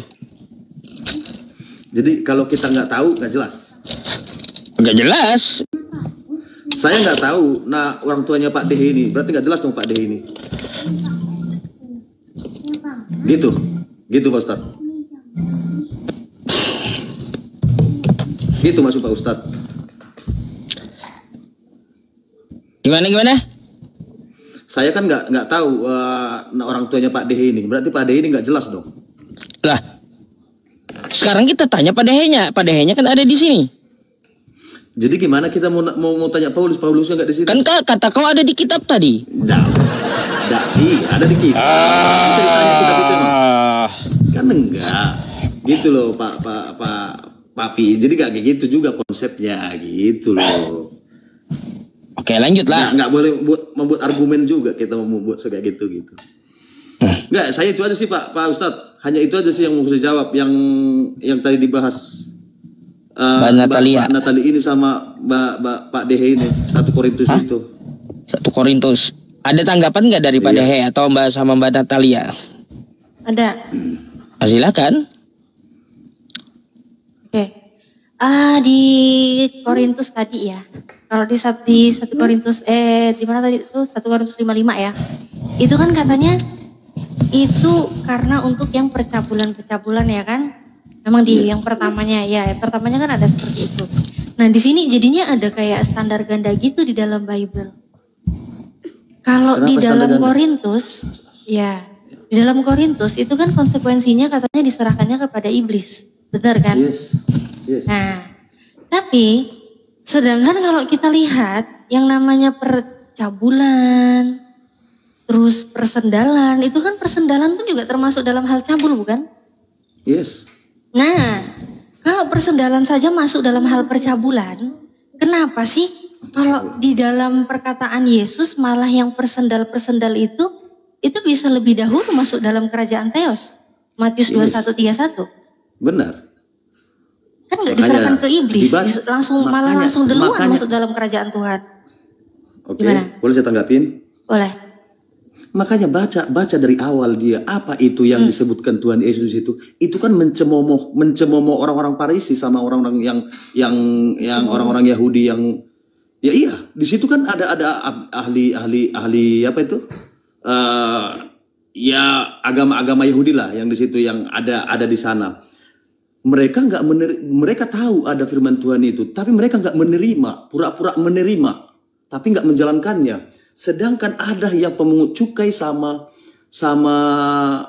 perempuan sundal, mereka mendengar firman itu dan bertobat.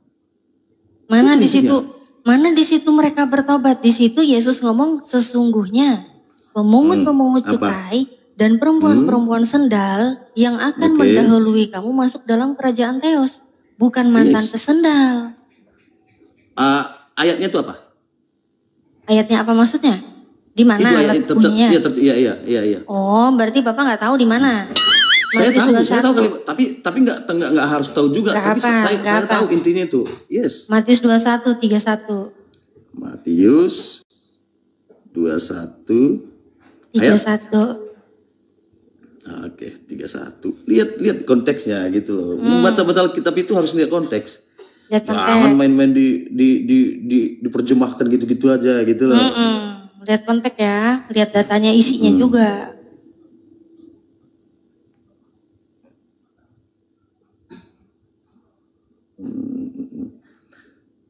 Sorry, berapa tadi?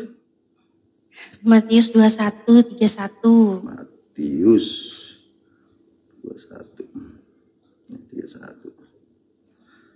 Bentar ya Bang Pi, saya buka dulu ya. Gak apa-apa, lanjut. Saya jadi wasit malam ini. Jadi wasit. Ayat 31. Oke. Enak gini, enak. Saya live tapi nggak ngomong. Lihat judulnya. Perumpamaan tentang 2 orang anak kan. Itu perumpamaan kan. Perumpamaan tentang penggarap kebun anggur. Sebentar. Sorry. Ayat 30. Lalu orang itu pergi kepada ayat 31. Siapakah di antara kedua orang itu? Oke. Bentar. Lagi. Papa. Ini. Kita baca dari 28 ya. Tetapi apakah pendapat Anda tentang ini? Seorang mempunyai 2 anak laki-laki. Ia pergi kepada anak yang sulung dan berkata, "Anakku, pergi dan bekerjalah hari ini dalam kebun anggur." Jawab anak itu, "Baik, Bapak." Tetapi ia tidak mengerjakannya. Lalu orang itu pergi kepada anak yang kedua dan berkata demikian juga. Dan anak itu menjawab, "Aku tidak mau." Tetapi kemudian ia menyesal lalu pergi juga. Siapakah di antara kedua orang itu yang melakukan kehendak ayahnya?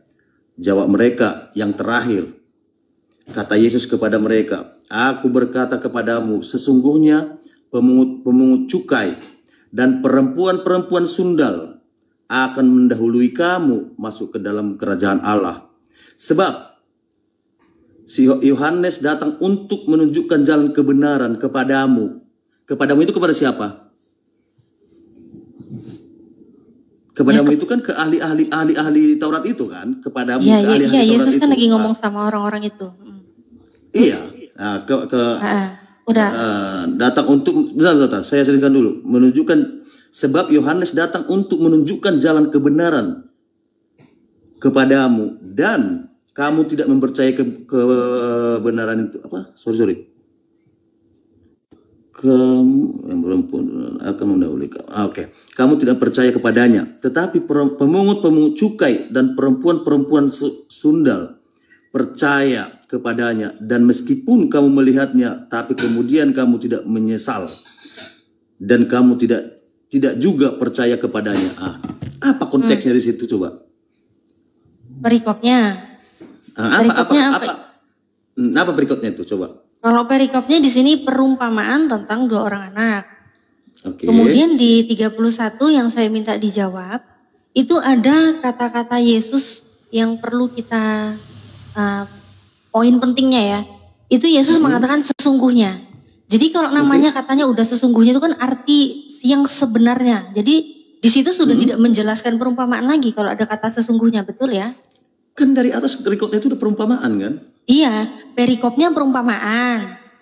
Setelah perumpamaan diceritakan, ada kata sesungguhnya di dalam data itu. Nah, sedangkan yang namanya kata sesungguhnya itu adalah keadaan yang sebenarnya. Jadi di dalam Matius 21:31, dengan kata sesungguhnya kalau kita baca, Yesus mengatakan apa? Aku berkata kepadamu, sesungguhnya pemungut-pemungut cukai dan perempuan-perempuan sendal akan mendahului kamu masuk ke dalam kerajaan Theos. Itulah sesungguhnya. Apabila dia percaya, kan kalau di ayat selanjutnya kan? Nah, oke. Apabila dia percaya, maka sangat simpel. Berarti benar, di dalam kekristenan justru kita bisa lihat apa yang Yesus sampaikan. Kalau orang percaya kepada Yesus sebagai Tuhan, ya kan, katanya kan kalau orang Kristen kan percaya Yesus sebagai Tuhan dan Juru Selamat, ya kan. Tapi ternyata apa? Mau dia profesinya guru, mau dia profesinya kuli, mau dia profesinya pengajar, mau dia profesinya pesendal dan pemungut cukai, ternyata yang lebih mendahului masuk dalam kerajaan Theos justru malah pemungut cukai dan perempuan sendal. Itu yang lebih dulu masuk dalam kerajaan Theos. Apa sebelumnya baca dong. Kan ada ini ahli-ahli Taurat ini kan ada dibuat di situ seperti perumpamaan yang pertama tadi itu ada 2 anak. Iya. Ada satu anak, ada satu anak. Perumpamaan kan, iya. Dan di sini Yesus menegaskan dengan kata sesungguhnya. Kalau sudah ada poin sesungguhnya, itu makalah kesimpulan dari apa yang Yesus sampaikan kan kalau ada kata sesungguhnya. Nah, sesungguhnya apa menurut Yesus? Siapa yang lebih dulu masuk dalam kerajaan Theos? Kalau mereka mau mendengar dan menjalankan apa perintah Tuhan itu, ya sesungguhnya mereka. Karena mereka mendengar langsung mempercayainya. Iya, mereka percaya Yesus Tuhan, silakanlah mereka bertobat dan Yesus Tuhan. Bertobatnya gimana maksudnya? Gak bersendal lagi? Ya gak masuk dalam kerajaan Theos dong duluan. Kan katanya yang duluan masuk kerajaan Theos yang perempuan sendal. Kan kok gimana sih pemahamannya? Kan tadinya mereka perempuan sendal sama pemungut cukai. Tapi setelah datang siapa tadi yang membawa firman itu? Yohanes. Ya? Setelah datang Yohanes membawa firman itu, mereka percaya bahwa firman mereka itu. Mereka percaya kan? Iya. Iya, mereka percaya kan? Iya. Nah, sepercaya-percayanya mereka dengan pengajaran Yohanes, tapi kan profesinya mereka pesendal. Kan sebelum Yohanes datang, setelah Yohanes datang kan percaya mereka. Iya kan? Bagaimana sih? Enggak, secara data. Mereka mau percaya, ya silakan percaya, enggak masalah. Saya enggak percaya kan mereka percaya apa enggak. Kalau mereka percaya secara data, memang mereka percaya. Tapi apa poin penting yang Yesus katakan di 31? Sesungguhnya pemungut cukai dan perempuan sendal lebih dahulu masuk dalam kerajaan Theos. Lagian mau tobat apa? Toh perempuan sendal di dalam Bible itu tidak akan dihukum oleh Tuhan. Kata siapa? Kata Tuhan Anda. Di mana dibuat? Hosea 4:14. Apa isinya?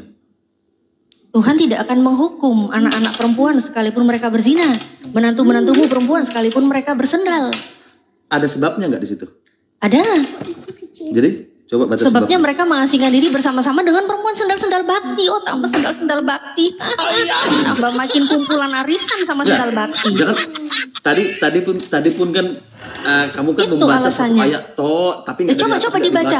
Mau dibaca satu perikop di Matius Nggak. 21:31, tetap yang mendahului masuk dalam kerajaan Tuhan adalah perempuan sendal. Dan mau dibaca satu perikop dalam Hosea 4:14, tetap tertulis bahwa Tuhan Anda tidak menghukum perempuan yang bersendal. Gini. Ini dulu fokuskan dulu ini. Selesaikan Coba dulu. dibaca Jangan dulu. kemana-mana Coba dibaca. dulu. Tadi katanya minta datanya. Selesaikan yang apa ini dulu. Kalau memang kamu gagal berpikir, memang ya susah. Kalau Sebentar, memang jangan mengklaim bahasa saya Indonesianya gagal ada. berpikir, sedangkan yang berpikir iya. ini sudah membaca. Sedangkan Anda yang tidak berpikir, Anda tidak membaca. Dari mana ceritanya nggak berpikir? Saya hanya sekali Coba mendengar baca. aja pun saya tahu artinya Coba kemana. baca. Saya tahu Tadi artinya bunyinya di kemana. mana aja Anda baru tahu dari saya.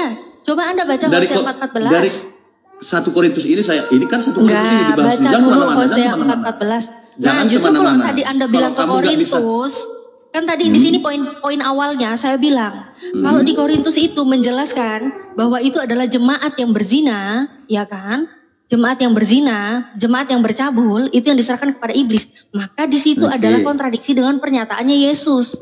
Di mana bahwa Yesus mengatakan perempuan sendal yang akan lebih dahulu masuk dalam kerajaan Theos. Kemudian didukung lagi dengan perkataan Tuhan Anda. Sundal. Loh, biar nggak rungkat, biar akun saya nggak kena banned.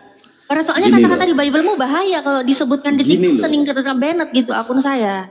Saya sensor Karena pakai mereka- sendal. Karena mereka mempercayai itu, yang buat TikTok mungkin mempercayai itu. Oke gini loh. Udah dibaca Hosea 4:14. Tadi Anda minta Enggak, datanya di mana Tuhan Anda tidak menghukum perempuan sendal. Saya mau bahas Korintus ini. Balik lagi ke Korintus dia. Kalau kamu udah mengerti, saya baca. Tapi kalau kamu belum mengerti, saya nggak baca. Udah mengerti? Kok balik lagi ke Korintus? Ini malah mau mundur dia Pak Ustadz. Ini Gimana kan nih belum Ustadz kelar. Yesus? Ini udah kelar belum? Loh, kan tadi kan udah kelar kan di awal kan tadi saya bilang oke. Oke. Kalau di situ, Apa? kalau di Korintus Apa itu kesimpulanmu? karena enggak Apa gini. kesimpulanmu tentang Korintus? Loh, kalau di Korintus kan Anda menjelaskan tadi itu di Korintus dia diserahkan kepada iblis ya jelas aja karena itu percabulan. Oke. Baik, saya Oke. nggak bantah di situ. Oke, kalau Paulus menarasikan di mana orang-orang yang bersendal, orang-orang yang berzina, orang-orang yang bercabul itu diserahkan kepada iblis, silakan. Tapi ternyata apa? Klaimnya Yesus, orang yang bersendal itu nggak diserahkan ke iblis, justru malah lebih dahulu masuk dalam kerajaan Theos. Makanya nggak usah Masuk kaget. Matius. Tuhan Matius Anda gimana pun, pendapatmu? loh kan tadi udah saya pakai data udah. Dan sekarang Berarti udah tadi saya ngomong, bagaimana? gak usah bagaimana, udah jalan dari tadi, yang nonton juga nyimak. Sedangkan Iya. tadi saya juga mengatakan bahwa Tuhan kamu aja di dalam Biblemu tidak akan menghukum perempuan itu bersendal, mau perempuan berzina nggak akan dihukum. Lalu kau tanya penyebabnya apa? Ada penyebabnya. Karena mereka mengasingkan diri bersama-sama dengan perempuan sendal-sendal bakti. Tambah parah lagi, Nggak, tambah satu-satu ngelumpuk dong. dengan persendalan Satu-satu. bakti. Satu-satu dong, Nah, satu-satu. kau baca dulu Oke. itu kau tadi minta Korintus. ayatnya. Silakan dibaca Oke. Hosea 4:14. Oke, Korintus udah ya, clear ya. Oke, Clear. Matius udah gimana? Matius udah gimana? Matius 21:31. Udah clear, pesendal duluan Gimana? masuk dalam kerajaan Theos. Kesimpulanmu gimana? Kesimpulan saya tanpa memelintir, tanpa menafsir sesuai dengan apa yang Yesus katakan di dalam Matius 21:31, sesungguhnya pemungut-pemungut cukai dan perempuan-perempuan sendal akan mendahului kamu masuk dalam kerajaan Theos. Oke. Berarti Itu. yang ayat di atasnya itu, yang 2 anak itu, kamu nggak bisa mengartikan itu? Itu tentang perumpamaan. Sedangkan yang Oh, iya. saya lihat di sini penjelasan Yesus. Ada kata sesungguhnya itu adalah keadaan yang sebenarnya. Bisa lihat di KBBI aja sesungguhnya itu artinya keadaan yang sebenarnya. Jadi di sini sudah dapat poinnya dari Yesus sendiri. Memang, Yesus mengatakan sesungguhnya perempuan sendal ya sudah. Begini loh bahasa ringannya tuh begini loh. Sebenarnya kamu akan didahului pesundal-pesundal itu untuk masuk surga apabila mereka karena mereka mendengar dan bertobat. Melintir Itu perkataan Yesus. Gimana? Kenapa diubah-ubah perkataan Diubah-ubah. Yesusnya? Gini loh Pak Ustaz. Aja, ini Tadi nggak katanya paham. jangan diubah-ubah. Yang jujur lah. Karena memahami istilah-istilah nggak bisa. Jadi gimana coba? Perkataan Tuhannya aja mau dirubah ini gimana? Ini nggak bahaya? Tadi kira nggak bahaya? Saya tak? nggak berubah. Saya nggak berubah maknanya. Itu ditambahin. Saya nggak berubah maknanya. Itu ditambahin. Saya nggak berubah maknanya. Itu Maknanya apa? ditambahin. Maknanya apa? Itu ditambahin. Alkitab itu bukan Quran, yang Ya memang bukan beda Al-Quran. langsung Mana artinya ada di salah. Al-Quran pesedal jual Makanya. masuk surga. Mana ada di Tapi Al-Quran maknanya. marilah kita memuaskan birahi hingga pagi hari. Nggak ada. Jangan nyamain. Saya juga nggak mau nyamain Bible Kami dengan Al-Quran. Beda level. Maknanya. Ya udah. Bukan Kalau kamu itu. tanya lagi maknanya kan tadi saya bilang di sini saya tidak menafsirkan. Saya hanya membaca dengan apa yang Yesus sampaikan itu udah jelas. Mau dibaca satu perikop, satu Bible, apa yang Yesus katakan nggak berubah, tetap tulisannya gitu. Oke Pak Ustadz, kalau saya begitu ya Pak Ustadz. Jadi kalau memang Jong agak memahaminya susah memang begitu Pak Ustadz ya. Oke Pak Ustadz. Itu pun udah dijelaskan Edis ke Pak Ustadz itu waktu itu ya. Cuman Pak Ustadz mendiamkan diri ya nggak apa-apa ya, memang begitulah. Ya nggak Pak Ustadz? Menghibur diri dia. Maksudnya apa? Ya memang saya ya kan udah dijelaskan Edis juga ke Pak Ustadz. Tapi kan Pak Ustadz kan mendiamkan diri kan ya nggak apa-apa gitu loh. Ya, memangnya saya selalu ingat gitu penjelasannya. Terus Edis sudah benar penjelasannya, kan belum juga. Makanya nggak ada jawabannya kata saya. Malah kabur ke Edis dia, Ya memang. Karena Ya, udah jelasin itu memang ke Pak Ustadz, tapi Memang tapi kabur. Pak Ustadz dengan udah mendengar enggak gini loh. Pendapatmu dengan pendapat saya akan bertolak belakang, udah pasti itu. Iya lah, Nggak bisa pendapat kusamakan. saya itu kan Apapun sesuai dengan ceritamu. apa yang Yesus sampaikan. Saya nggak rubah, saya nggak nambahin, saya nggak ngurangin. Sesuai Karena dengan apa kamu yang nggak Yesus bisa katakan. berpikir, nggak bisa menalar. Loh, ngapain saya harus berpikir keras untuk merubah kata-kata Yesus? Buat apa? Untungnya apa itu. saya merubah kata-kata Yesus? Nggak perlu. Untuk apa pikiranmu itu? Ngapain Untuk apa pikiranmu itu mikirin dikasih? perkataan Nggak, Yesus untuk apa harus pikiranmu itu? dirubah? Untuk apa apa saya dikasih memikirkan pikiranmu? kata-kata untuk merubah perkataan Yesus? Nggak perlu. Saya Gini hanya loh. cukup melihat dan menyampaikan apa yang Yesus sampaikan. Saya bukan ranah saya untuk memelintir Bible-mu. Gini loh, kamu Terus dikasih Hosea untuk berpikir untuk 14 apa gimana? itu? Jadi dibaca? Nggak jadi Untuk dibaca? apa? Takut.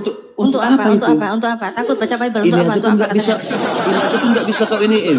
Nggak bisa kau cerna dengan baik, gimana coba? Ya udah dibaca Hosea 4:14, coba dibaca. Enggak, kelarkan Nggak mau dulu baca satu. kan? Ya Kelarkan udah, dulu satu. memang nggak mau baca. Ya kalau memang nggak bisa diolah pikiran ya susah memang. Ya gimana mau Berat. mikir kamu, baca aja enggak. Ini yang dibahas barusan, Ya udah, Matius itu. ya udah, aku kan baca doang. Ngapain juga memikirkan kata-kata untuk memelintir Bible buat apa? Ya. Ngapain memikirkan kata-kata untuk menambah-nambahi perkataan Yesus buat apa? Bukan ranah saya. Itu yang berat itu memang. Ya memang. Ya tapi Kami kamu mau Muslim ini tidak tapi pernah kamu- menambah-nambahi perkataan Yesus, nggak pernah. Tapi kamu ngotot dengan pemikiranmu yang nggak sampai gitu loh. Itu maksudku. Yang gimana bisa pemikiran saya sampai dengan kata-katamu, sedangkan pemikiran saya hanya sampai di kata-katanya Yesus yang tertulis. Ngapain saya harus nyampe ke kata-katamu yang Nah ditambah-tambahin? itu, tapi jangan ngotot. Gitu loh. Nggak ngotot, kamu aja yang ngotot nambahin. Orang nggak paham tapi ngotot kan itu yang masalahnya. Apa sih Ten? Kan di situ udah ada tulisannya, ngapain juga aku ngotot? Apa sih Ten itu? Nggak apa sih Ten itu? Oh Ten, Untuk apa itu? untuk apa? Untuk dipermalukan Bahasa kayak apa kau itu? gini sekarang? Sayang banget kamu ini hidup begitu. Ya, nggak apa-apa. Oke Tat, thank you Tat. Kemana? Kabur. Berdiskusi, Kabur. kalau dengan Pak Ustaz saya mau berdiskusi, tapi kalau dengan begini, karena perempuan dua mulutnya dan setengah akalnya dengan laki-laki. Susah. Oh, setengah akal. Kalau Iyalah. yang punya Tuhan yang nggak waras itu akalnya udah kemana? Tat, ada nggak itu tertulis setengah akal perempuan woi. dibanding laki-laki? Kamu ngomong saya ini akal setengah ya. Coba kita bandingin sih, setengah-setengahnya akal saya. Kok menghibur diri lagi kau? Setengah-setengahnya Ya, lucu juga akal sih. saya. Ya, setengah Kau akal baca lucu dengan juga sih. Iya, nggak apa-apa. Setengah-setengahnya akal saya yang kau tuduhkan tadi itu ya. Kau coba bandingin dengan sosok Tuhan yang otaknya tuh udah nggak waras lagi. Bahkan kata keluarganya Gimana? sendiri dia udah gila. Gimana? Kata keluarganya dia udah gila, kok sembah jadi Tuhan. Itu otaknya, akalnya udah gimana kalau udah gila? Baca tuh Markus 3:21. Saya nggak berani membahas ketuhanan Mbak ya, karena apa? Karena saya di Indonesia loh. Tapi ya sudah. Saya ini Itulah itu. membahas karena tertulis, saya nggak ngerubah. Oh iya, saya bisa baca juga, tapi saya nggak mau. Ya Bisa baca cerita juga, lu tapi kalau saya lu nggak nggak mau baca, memang lu nggak bisa baca Ya Arab. itu. Emang bisa baca bahasa Arab? Emang bisa banyak baca pengertian Al-Quran? yang Bisa. banyak terjemahan. Nggak bisa, memang bisa baca Al-Quran? Banyak Bisa. terjemahannya, banyak terjemahannya. Ya udah, sekarang kembalikan ya. Tadi kamu menuduh saya, ini susah ya wanita ini akalnya setengah ya. Udah. Ya memang. Sesetengah-setengahnya akal tertulis. saya, mana Kan lebih tertulis berakal saya yang akalnya setengah dibanding Tuhanmu di dalam Markus 3:21 dituduh sama keluarganya sendiri. Tuhan Anda itu udah gak waras lagi. Mau lihat terjemahan lama, disebut apa? Keluarga Tuhanmu mengatakan Nggak, Tuhanmu akui itu dulu. gila. Akui dulu. Gila. Kamu Ya, akui dulu. setengah ini kan? Setengah Ya, ini kalau kan? Anda mengatakan saya akal setengah, level saya, akal saya masih lebih jauh tinggi Ya, daripada akui akal dulu. Tuhanmu. Akui dulu. Loh, saya nggak masalah. Kenapa Nggak minta masalah. pengakuan? Karena begini ya. tertulis, Tat. Sebentar, saya pakai data ya. Saya pakai Dia data ya. tertulis. Kalaupun dia ya nggak apa-apa. Karena apa? Setengah-setengahnya akal saya masih Iya. punya akal dibandingkan Iya. dengan Tuhan Anda di dalam Itu kan Markus menurut- 3:21. Diam dulu kau. Ini keluarga Tuhan kau yang Itu kan bilang. menurutmu. Itu kan menurutmu bukan. punya akal. Ini kata kaum keluarga menurutmu Tuhan punya kamu. akal kamu. Saya mau baca. Menurutku punya Kau- akal. Nah, kan? Itu kan Tiga- menurutmu. Ini kita lihat ya, yang Itu kan akalnya menurutmu punya setengah akal. sedang membaca. Apa ini yang Itu dibaca? kan- itu kan Oh, menurutmu jangan kejang punya keserupan. akal. Ini lintas keserupan apa Itu lintas kan diskusi menurutmu. agama ini? Lintas keserupan ya. Itu kan- Diam dulu. itu kan menurutmu Ya, punya akal. waktu kaum keluarganya mendengar hal itu, Itu kan menurutmu mereka punya datang akal. hendak mengambil dia. Itu menurutmu Sebab punya kata akal. mereka, ia tidak waras lagi. Oh, alah Rek, punya Tuhan gak waras lagi, Rek. Ternyata kita lihat Itu di kan terjemahan menurutmu punya lama akal. kata keluarganya apa? Dia apa? Dia gila, Tuhan gila. Ini kalau gila akalnya gimana ini kalau gila? Kita lihat ya, Markus 3:21. Ini kata-kata keluarganya dia gila loh. Aduh, gila ini. Udah gila Tuhan gila ini gimana Tuhan gila?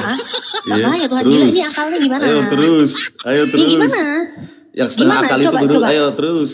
Ya gimana kalau punya Tuhan yang gila ini akalnya udah Gini gimana loh. kalau akalnya gila ini udah gak ada akal dong. Bagaimana kamu bisa memahami itu akalmu aja setengah? Bagaimana rasanya punya Tuhan yang gila? Bagaimana rasanya punya Tuhan yang gila? Enak. Jadi lucu. Enak. Oke, Tat. Thank you, Tat. Bentar, saya mau nanya Mati dulu akal sana. setengah itu di mana? Tertulis di mana? Ada. Silakan tunjukkan Nanti datanya gini, seperti Ustadz ya. Nanti silakan DM, tunjukkan Ustadz ya. datanya seperti saya menunjukkan data bahwa Langsung Tuhanmu aja itu gila. tunjukkan biar saya jawab gitu. Nanti gue DM Ustadz deh. deh. Karena saya mau menunjukkan sebuah ayat juga sama Anda. Kalau Anda katakan perempuan Islam setengah akal, kalau di Kristen itu nggak ada akal.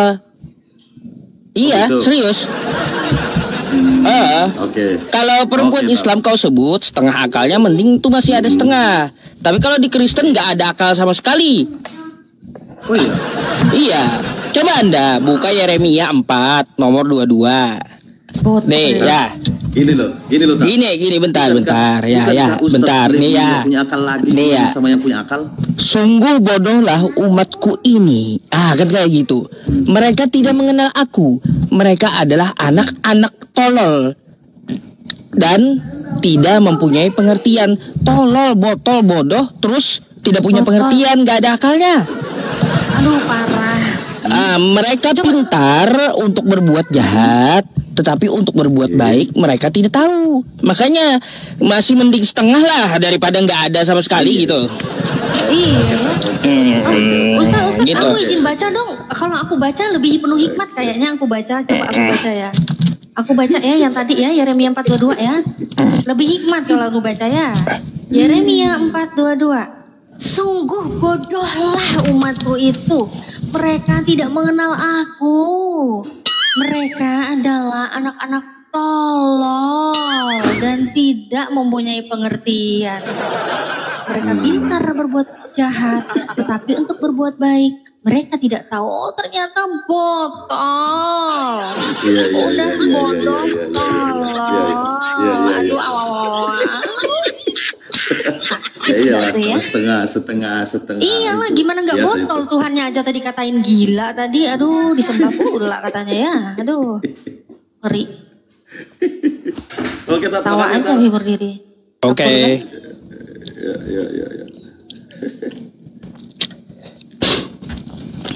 Mbak Natali mau aja juga sih ngelayani terus, disekak aja udah ya pakai Yeremia 4:22. Gak apa-apa saya disebut setengah akal, boleh gitu ya. Daripada kau nggak ada akal gitu kan gitu ya. Iya sama Tuhannya sekalian lah. Markus 2:31 tadi. Jadi setengah akal itu yang maksudnya ya teman-teman, setiap persaksian satu laki-laki berbanding dengan dua wanita. Bukan wanita itu akalnya setengah, bukan. tapi satu kesaksian itu berbanding dengan 2 wanita. Jadi satu laki-laki itu sebanding dengan 2 wanita. Gitu. Untuk mengambil saksi. Jadi ibaratnya diperlukan saksi 2. Satu laki-laki, 2 wanita. Jadi 3 saksinya gitu.